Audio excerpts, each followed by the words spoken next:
chill.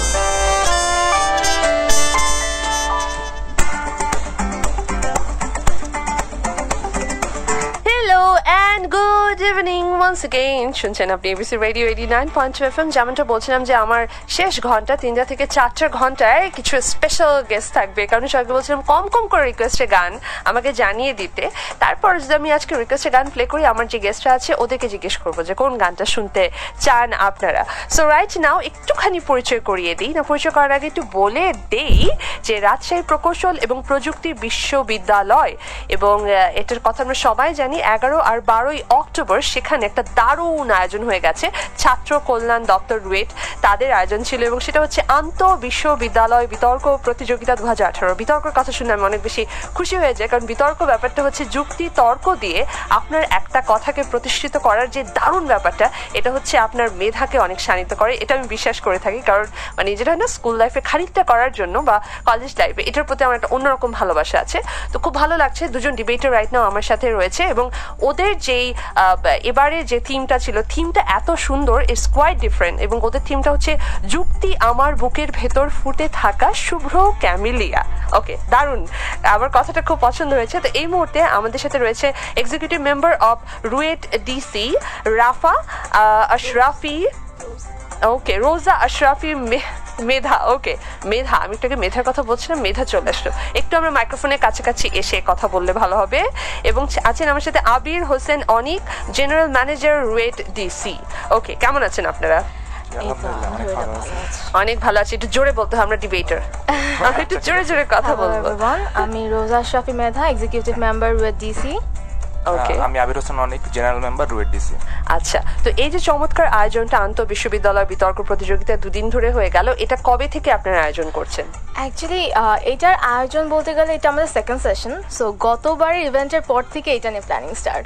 তো গতবার ইভেন্টের পরে আমাদের কমিটি চেঞ্জ হয়। সো গতবারের যে কমিটি ছিল তারা যখন কমিটি ছেড়ে দেয় এবং নতুন কমিটি আসে, অফিসিয়ালি আমরা তখন থেকে হচ্ছে এইটার প্ল্যানিং স্টার্ট করি। আর টু বি অনেস্ট, লেগে পড়ে খাটা যে ব্যাপারটা, এটা অ্যাকচুয়ালি লাস্ট সেপ্টেম্বর অক্টোবর দুটোই গিয়েছে। সমস্যা হয়েছিল যে আমাদের এক্সামগুলো বিভিন্ন কারণে, যে সড়ক নিরাপত্তা এইসব কিছুতে আমাদের এক্সামস অনেক পিছিয়ে যায়। সো এক্সামস পিছিয়ে যাওয়ার কারণে হচ্ছে কি আমাদের এক্সামসের মাঝে কাজ করতে হয়। সো যে কাজটা আমাদেরকে 2 মান্থস স্প্যানে করতে হয়েছে, সেটা লিটারালি এইবার আনফর্চুনেটলি আমাদের অক্টোবরের ফার্স্ট উইক থেকে এই 11-12 পর্যন্ত করতে হয়েছিল। ইউজুয়ালি যেই কাজগুলো আমরা 2 মাসের স্প্যানে করি, সেটা এবার একটু টাইট হয়ে গেছে।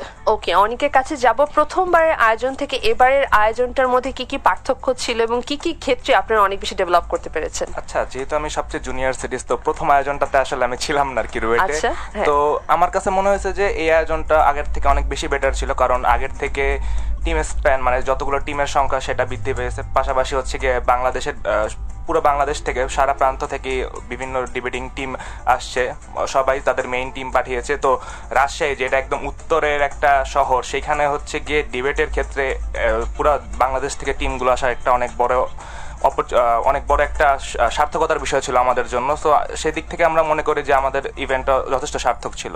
আচ্ছা, এবার চলে যাব রোজার কাছে। রোজা, পার্টিসিপেন্ট কিরকম ছিল? আপনি বললেন যে ইন্টার কলেজ ছিল, তারপরে ইন্টার ইউনিভার্সিটি ছিল, কারা কারা পার্টিসিপেট করেছিল? ইন্টার কলেজে অ্যাকচুয়ালি উত্তরাঞ্চলকে নিয়ে আমরা কাজ করার চেষ্টা করেছি, যে উত্তরাঞ্চলে স্কুল কলেজে সবাই ডিবেট করে more or less, but actually যে ডিবেটটা হয় সেটা হচ্ছে ভার্সিটির ফ্রেম লাইনে হয়।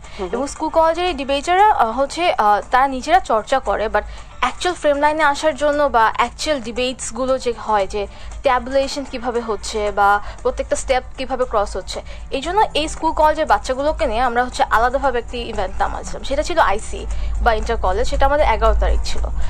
এখানে আমাদের রাজশাহী উত্তরাঞ্চল পুরোটাই ছিল, বাট আনফর্চুনেটলি রাজশাহীর বাইরে কিছু টিমস আসতে পারেনি, যদিও তারা রেজিস্টার করেছিল। বগুড়া থেকে একটা টিম রেজিস্টার করেছিল, কিন্তু আসতে পারেনি। তো আমাদের 8টা টিম হচ্ছে রাজশাহীর ভিতর থেকেই ছিল। এখানে 8টা টিমের রাজশাহী টপ মোস্ট 8টা কলেজ থেকে 8টা টিম ছিল। সুইং টিম আলহামদুলিল্লাহ কেউ ছিল না। সো 8টা টিম যারা রেজিস্টার করেছিল তারা সাকসেসফুলি করেছে, এবং উইনার ছিল নিউ গভর্নমেন্ট ডিগ্রি কলেজ। আমি ওদের কিছু ডিবেট দেখেছি and they are amazing. I am just waiting they ওরা ভার্সিটি ফ্রেম লাইনে কখন এন্টার করবে, they are gonna rock it, I know it. So এই বাচ্চাগুলোর ডিবেটসগুলো যখন দেখা হয়, and then like oh my god আমি কি করতেছি। সো আপনাদের ডিবেটের ক্ষেত্রে অনেক কি এখন তো অনেক পার্লামেন্টারি ডিবেট আছে, সনাতনী বিতর্ক তো কত বছর আগে আমরা যেটা করতাম, এরপরে হচ্ছে সংসদীয় বিতর্ক, প্ল্যান্টের ডিবেট, তো আপনাদের কি ধরনের ডিবেট ছিল বা কোন ডিবেটের ধারায় আপনারা ছিলেন? আচ্ছা, আমাদের মেইনলি ছিল হচ্ছে যে পার্লামেন্টারি ডিবেট, কারণ হচ্ছে কি সনাতনী ডিবেট আসলে এখন অনেক পুরনো হয়ে গেছে, এখন হয় না আজকের যুগে মানে তাল মিলে হলে সনাতনী ডিবেট হয় না। তো যেহেতু পার্লামেন্টারি ডিবেট হচ্ছে এখন হচ্ছে এটা আমাদের ক্রাইং নিড ডিবেটের ক্ষেত্রে, তো মোটামুটি ভাবে পুরো সেগমেন্টে হচ্ছে পার্লামেন্টারি ডিবেটের আকারে হয়েছিল ট্যাবুলেশন পদ্ধতিতে। আচ্ছা, তো সিলেকশনের ক্ষেত্রে কি ঝক্কিতে আপনাদের পড়তে হয়েছে? এটা তো আপনি আগেই বলেন যে টাইম ডিউরেশন, কারণ এক্সাম থাকে, আর আপনারা হচ্ছে আবার ইঞ্জিনিয়ারিং স্টুডেন্ট, তার মানে হচ্ছে অনেক প্যারা বেশি থাকে। তারপরেও সেক্ষেত্রে হচ্ছে রেজিস্ট্রেশনের ক্ষেত্রে নিয়ম কি ছিল, রেসপন্স কেমন ছিল? এবার অ্যাকচুয়ালি একটু এটার জন্য বলা যায় পিছিয়ে হিস্ট্রিতে যেতে হয়, যেটা হচ্ছে লাস্ট ইয়ার আমাদের ইয়েতে 24 টিমস ছিল। এবার আমরা 24 টিমসকে প্লেস দেওয়ার পরেও আমরা শর্ট লিস্ট করে জাস্ট 20 টিমস নেই। এবং লাস্ট ইয়ার আমাদের রেড ডিসির যে নিজস্ব একটি টিম থাকে, প্রত্যেক মানে মোরাললেস সব ইভেন্টেই নিজেদের টিম পার্টিসিপেট করে। সো লাস্ট ইয়ার রেড ডিসিরও রানার আপ ছিল। এবার আমাদের এক্সিকিউটিভ কমিটি থেকে এবং স্পেশালি আমাদের মডারেটর হারুনা রশিদ স্যারের কাছে একটা ডিরেকশন আছে যে রেড ডিসির কোনো টিম এবার পার্টিসিপেট করতে পারবে না, যাতে হচ্ছে খুবই ক্লিন অ্যান্ড ট্রান্সপারেন্ট একটা ইভেন্ট হয়। বিকজ ডেপুলেশন রাউন্ডসগুলো যাতে প্রত্যেকটা মানে অর্গানাইজেশন যারা আছে তারা যাতে স্যাটিসফাইড থাকে after the event that it was a very transparent event. So এই জন্য রেড ডিসি প্রাইমারি কোনো টিম দেয় না। এরপরে আনফর্চুনেটলি ইভেন্টের দিন ট্রান্সপোর্টেশন প্রবলেমসের কারণে ইভেন্টের দিন অ্যাকচুয়ালি রাজশাহী ওয়েদার এতটা খারাপ হয়ে যায়, লাইক আমি মাত্র ট্রেন থেকে নামছি and you can see that I am in my shawl, because রাজশাহীতে এখন কনকনে ঠান্ডা। Okay, nice. রাতে আমি কম্বল নিয়ে ঘুমাই, এরকম অলমোস্ট এরকম ঠান্ডা। ওকে, সো রাজশাহী ওয়েদার খুব খারাপ হয়ে যাওয়া থেকে ফেরিতে যাই টিমটা আসার কথা ছিল, তাদের ফেরি থেমে যায়, সো তারা আসতে পারে না। সো আমরা আমাদের একদম নোভিস টিম একটা নামাতেই হয়, বিকজ তাছাড়া টেবুলেশন রাউন্ডে যদি ইভেন নাম্বার অফ টিমস না থাকে তাহলে তারা পার্টিসিপেট করতে পারে না, বা টেবুলেশন ফর্ম্যাটটা ঠিক মতো হয় না। সো আমাদের একদম নোভিস টিম, মানে ওদের 1-7 সিরিজের মানে আমাদের ফার্স্ট ইয়ারে একটি 3টি স্টুডেন্টকে দিয়ে আমরা আমাদের একটা টিম নামিয়ে দিই।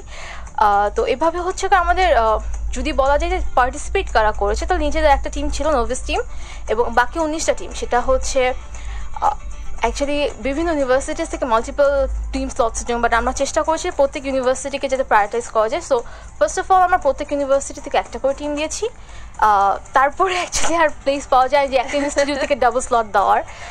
তো এভাবে করে 20টি টিম পার্টিসিপেট করে। ঢাকার থেকে বেশ ডিউডিএস ছিল, জুডো ছিল, সিলেট থেকে হচ্ছে সিলেট ইঞ্জিনিয়ারিং ইনস্টিটিউট ছিল, খুলনার কেডিএস ছিল, কুয়েট ডিবেটিং সোসাইটি। এভাবে করে টোটাল অ্যাকচুয়ালি 20টা টিম হয়। ঢাকার কিছু private university, south east university একটা টিম ছিল। আচ্ছা, এভাবে করে 20টা টিম আমরা। ওকে, তার মানে এটা হচ্ছে পুরো বাংলাদেশ ব্যাপী এই ব্যাপারটা হচ্ছে অনেক বেশি অসাধারণ একটা ব্যাপার। এবং এই দারুণ যে আয়োজনটা ছিল আন্তঃবিশ্ববিদ্যালয় বিতর্ক প্রতিযোগিতা রেড ডিসি, এটার কিন্তু রেডিও পার্টনার ছিলাম আমরা। Thank you so much. এই ক্ষেত্রে কিছু নাম নিতে হয় আমার, সেটা হচ্ছে যে আবির ভাইয়া এবং সমন্বয়দা আমাদেরকে অনেক হেল্প করেছে এখানে। Thank you so much to them, like প্রত্যেকটা ইভেন্টে প্রত্যেকটা আপডেটস রাখা, এবং তার সাথে আমাদের সাথে যে কোঅর্ডিনেশনটা ছিল।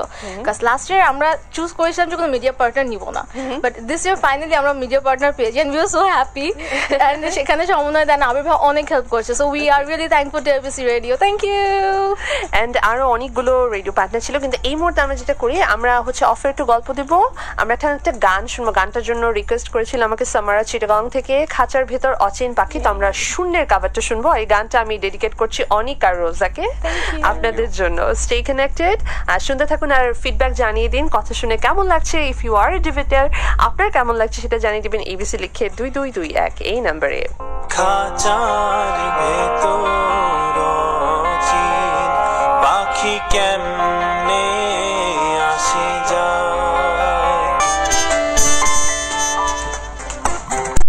স্বাগত আরেকবার হাইওয়ে টু চিলে। নিতুল আছে সাথে অনিয়ন এবিসি রেডিও 89.2 FM এ। সো আমাদের সাথে স্পেশাল দুজন গেস্ট রয়েছেন। রোজা রয়েছেন আমাদের সাথে এক্সিকিউটিভ মেম্বার রুয়েট ডিসি, এবং আবির হোসেন অনিক রয়েছেন জেনারেল মেম্বার রুয়েট ডিসি। এবং যেমনটা বলছেন 11-12 তারিখ 2 দিনই অনুষ্ঠিত হয়ে গেছে আন্তঃবিশ্ববিদ্যালয় বিতর্ক প্রতিযোগিতা 2018 রুয়েট ডিসির আয়োজনে, এবং রাজশাহী প্রকৌশল এবং প্রযুক্তি বিশ্ববিদ্যালয়ে এটা আয়োজন করা হয়।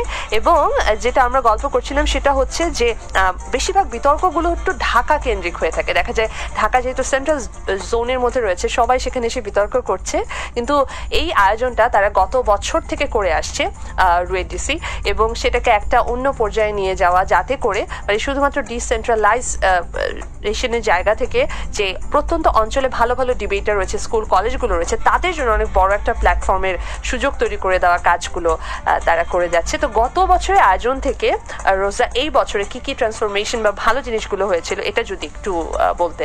আচ্ছা, ডিসেন্ট্রালাইজেশনের কথা যখন আপু তুললেনি, তখন যেটা বলতে হয় যে ঢাকা কেন্দ্রিক যে বিতর্কগুলো হয় এগুলো খুবই কঠিন হলেও সত্য, ঢাকায় স্পন্সর পাওয়া খুব সোজা। ওকে, ইটস ট্রু। ঢাকার বাইরে স্পন্সর পেতে, আমি নিজে স্পন্সর কমিটির মেম্বার ছিলাম, অ্যান্ড আই রিমেম্বার প্রত্যেকটা লাইক আমি যে কোনো একটা এক্সপাইজেড কোম্পানিতে যাচ্ছি, তো তাদের অবভিয়াসলি আমি যেহেতু রুয়েতে পড়ছি, সো আমি রাজশাহীতেই যাচ্ছি, তাদের সেটাকে ডিটোর করে ঢাকা সেন্ট্রাল ম্যানেজমেন্টে পাঠানো, সেন্ট্রাল ম্যানেজমেন্ট থেকে আবার রাজশাহীতে একটা আপডেট আসা, it's a long process. So গতবার ফর্চুনেটলি আমরা কিছু অফ টাইম পেয়েছিলাম, যেই টাইমটা এবার আমাদের এক্সাম ছিল, সেই টাইমটা গতবার আমরা ভ্যাকেশনে ছিলাম। সো ঢাকার থেকে আমরা বেশ কিছু স্পন্সর থ্রু বা ম্যানেজমেন্টের থ্রু আমরা পরে ওটাকে মানে ঢাকা থেকে স্টার্ট করে ওটাকে রাজশাহীতে নিয়ে যাই। So Rajshahi to Dhaka to Rajshahi করা হয়নি আর কি। সো গতবার আমরা আনফর্চুনেটলি দুটো বড় বড় স্পন্সর ছিল আমাদের। সো গতবার ইভেন্টটা যেটা ছিল যে হচ্ছে ম্যান পাওয়ার, গতবারে আমাদের কমিটিটা অনেক ছোট ছিল অ্যাকচুয়ালি বলতে গেলে। তখন হচ্ছে আমাদের পিপলস যারা কাজ করেছি তারা এত সেন্ট্রালাইজড হয়ে কাজ করেছি যে আমরা খুবই ফোকাস ছিলাম, আমরা ডিস্ট্র্যাক্টেড ছিলাম না আমাদের এক্সামসের থ্রু। সো গতবার ইভেন্টটা হচ্ছে এমন ছিল যে 24টা টিম এসেছে, ডিবেট করেছে। লাইক একটা পুরো ইভেন্ট যখন 24টা টিম ডিবেট করে, সেখানে কয়টা রাউন্ডে ডিবেট হয়? প্রথমে 3টে ট্যাবুলেশন হয়, তারপরে হচ্ছে কয়েকটা কোয়ার্টার ব্রেক হয়, তারপর সেমি হয়, তারপর ফাইনাল হয়। সো টোটাল হচ্ছে 3 রাউন্ডে ডিবেট করলে, সো 3টা ডিবেট হচ্ছে, মানে 3টা রাউন্ডে ডিবেট হচ্ছে, আর একটা কোয়ার্টার, একটা সেমি আর একটা ফাইনাল। সো একদিন আমাদের 6টা ডিবেট। ইউজুয়াল ইভেন্টসগুলোতে না এটা সম্ভব হয় না যে একদিনে 6টা ডিবেট সাইমালটেনিয়াসলি 6 রাউন্ডের ডিবেট নেমে শেষ করে ফেলা। সো গতবার আই থিঙ্ক ঢাকার বাইরে ফার্স্ট একটা এত হিউজ আয়োজন যেখানে 6টা রাউন্ডের ডিবেট একদিনে শেষ হয়ে গেছে। আমরা টাইম লাইন দিয়েছিলাম যে আমাদের সকাল আমরা 8টায় স্টার্ট করব, শেষ করতে করতে হচ্ছে 10টার মতো বাজবে, কারণ কিছু ফর্ম্যালিটিস মেনটেন করতে হয়। সেখানে আমাদের স্টার্ট করতে একটু দেরি হয়ে যায় অবভিয়াসলি, বিকজ ইভেন্টের আগে obviously if everything goes your way something is going wrong, you have to understand that. So কিছু একটা তো ভুল হবেই, সো একটু পিছিয়ে যায়। বাট ফর্চুনেটলি আমরা যেখানে টাইম লাইনটা দিয়েছিলাম 10টায়, আমরা 9:30টার মধ্যে এভরিথিং র্যাপড, আমরা সবাই 10টার মধ্যে বাসায়। ইট ওয়াজ আ ভেরি সাকসেসফুল ইভেন্ট। সেটার থেকে এবার চলে আসে, এবার হচ্ছে আমরা আরও কিছু স্ট্রিক্ট প্রোটোকলস মেনটেন করি, এবং স্ট্রিক্ট প্রোটোকলস বলতে ট্রান্সপারেন্সি ব্যাপারটা যেটা বললাম, যে আমাদের Harun sir he is a very nice man. আমি স্যারকে এখান থেকে একটা শাউট আউট দিচ্ছি, হ্যালো স্যার। হারুন স্যার প্রথম থেকেই, মানে আমরা যখন জাস্ট ইনফর্মালি কাজগুলো শুরু করি তখন থেকেই one thing that he starts every meeting with is that এবার ইভেন্টটা কমপ্লিটলি ট্রান্সপারেন্ট হবে। Transparent to at that extent পর্যন্ত যখন কোনো টিম ইভেন্টের পর একটা কোয়েশ্চেনও যাতে না করতে পারে। সো আমরা ওইটা মেনটেন করার জন্য কিছু স্ট্রিক্ট প্রোটোকলস ফলো করতে হয়, যে প্রত্যেকটা এবার আমাদের আমি ট্যাপ টিমে ছিলাম, এবার আমাদের ট্যাপ টিমটা আরও বেশি স্ট্রঙ্গার, আমরা আরও বেশি নিজেরা আগে এক্সারসাইজ করে তারপর ট্যাবে নেমেছি। আমাদের যে হচ্ছে ফ্লোর ম্যানেজমেন্টে ছিল, ফার্স্ট ইয়ারে কমপ্লিট ফ্লোর ম্যানেজমেন্ট করেছি আমাদের সিনিয়রদের আন্ডারে। গতবার আমি ফার্স্ট ইয়ার ছিলাম, এবার ওরা ফার্স্ট ইয়ার ছিল অনেকরা, ওরা ফ্লোর ম্যানেজমেন্ট করেছে, and they did an excellent job. They were on time ছিল না, দে ওয়ার 15 minutes লেট অনেকে, অ্যান্ড ইউ ডিজার্ভ আ মাইর অল অফ ইউ। এখান থেকে বলতেছি আমি আধা ঘন্টা আগে আসছি, আর এই বেচারা তো আধা ঘন্টা আগে আসছে। আমাকে হ্যাঁ, তোমরা আধা ঘন্টা আগে আসছো, তোমরা 15 মিনিট অনেকে লেটও আসছো, মাইর। সো বাট হ্যাঁ, ওরা অনেস্টলি স্পিকিং গত বছর এক্সপিরিয়েন্স থেকে ফ্লোর ম্যানেজমেন্ট প্রবলেম বেশি খাটে যায়, বিকজ ওরা they did a fantastic job. মানে সব থেকে জুনিয়র হয়ে ওরা এখন আমাদের কাছে বাচ্চা, অথচ আমিও বাচ্চা ছিলাম, বাট ওরা they did a fantastic job. আমাদের সিনিয়র্সরা দেওয়া, মানে এখন একটু সিনিয়র তো আমি, মানে একটু ভাব নিচ্ছি, বাট একটু সিনিয়র্স হয়ে কমিটির আরেকটু ভিতরে ঢোকা। সো ভিতরে অ্যাকচুয়ালি ভিতরের যে মানুষগুলো, ব্যাকগ্রাউন্ডের যে মানুষগুলো, এরা অ্যাকচুয়ালি কতটা খাটে। সো এই ক্ষেত্রে কয়েকটা নাম নিতেই হয়। আমাদের প্রেসিডেন্ট তারেক রহমান কৌশিক ভাইয়া, ইউ আর গ্রেট। আমাদের জিএস সাইম আহমেদ, ভাইয়া ইউ আর অসম। আমাদের ভাইস প্রেসিডেন্ট হুজাইফা হোসেন খান, আমরা নিকনেমে সাদ থাকি, তার নামটা বিশাল বড়, বাট সাদ ভাই, this 3 people they are so amazing that আমরা আমাদের এক্সাম চলছিল যেটা বললাম, সো আমাদের 1-5 মানে আমাদের 3rd ইয়ার আর আমরা যারা 2nd ইয়ার আর ওরা 1st ইয়ার, সো আমাদের 3টা সিরিজের সাইমালটেনিয়াস এক্সাম চলছে, তাদের শুধু এক্সাম চলছিল না। সো আমাদের বার্ষিক একটা ম্যাগাজিন বের হয় তার্কিক, সো ম্যাগাজিন বের করা ইজ আ ভেরি টিডিয়াস কাজ। সো আমাদের এক্সামের আগ পর্যন্ত, যতদিন পর্যন্ত আমাদের এক্সাম না শেষ হয়েছে, এই ম্যাগাজিনের কাজ করা বা যে কাজগুলো তারা নিজেরা যত দূর আগাতে পারছে, এই 3টা মানুষ এতটা খাটছে এই ইভেন্টের জন্য। লাইক ইউজুয়ালি কি হয় যে জুনিয়ার্সরা বেশি খাটে, সিনিয়র্সরা আরামে থাকে, right? That should be the way, that should, মানে এটাই হওয়া উচিত। বাট এই 3টা মানুষ, দে like, I should not say the word, but they worked their ass off, if I have to say it. তারপরে তো আমাদের এক্সাম স্টার্ট হলো, তারপরে they started delegating the jobs, but তার আগ পর্যন্ত these people, like, আমি যদি এখন একটা হিউজ রাউন্ড অফ প্লাস দিতে পারতাম, আমি প্রবাবলি দিতাম। they were amazing in this. So গত বছর সাকসেসফুল ছিল বেশি না, এই বছর সাকসেসফুল ছিল, এইটা কম্প্যারিজনে আমি যাব না, বিকজ আমাদের 2টা কমিউনিটি অসম। গতবারে মাহিন ভাইয়া, গতবারে তানসিফ ভাইয়া ছিল, সাকিব ভাইয়া ছিল, আমার ফেভারিট সাকিব ভাইয়া। সো এই মানুষরা যখন কমিটিটা লিড করেছে, দে ডিড, মানে ফার্স্ট টাইম রাজশাহী, ঢাকার বাইরে একটা ইভেন্ট নিয়ে আমি একদিনে কমপ্লিট করি, টাইম লাইনের মধ্যে মানে সব কিছু র্যাপ আপ করে ফেলে, টাফ থিং, তাও ফার্স্ট টাইম। সো তারা যখন এই কাজটা করে, they have set the standard very high. So Tansif ভাইয়া, সাকিব ভাইয়া, they deserve a round of applause there. তো তাদের স্ট্যান্ডার্ডের সাথে কোনো অংশে এইবারে কমিটি লেসন হয়নি বা মিট আপ করতে পারেনি, তারা একদম আপ টু দ্য স্ট্যান্ডার্ড ছিল।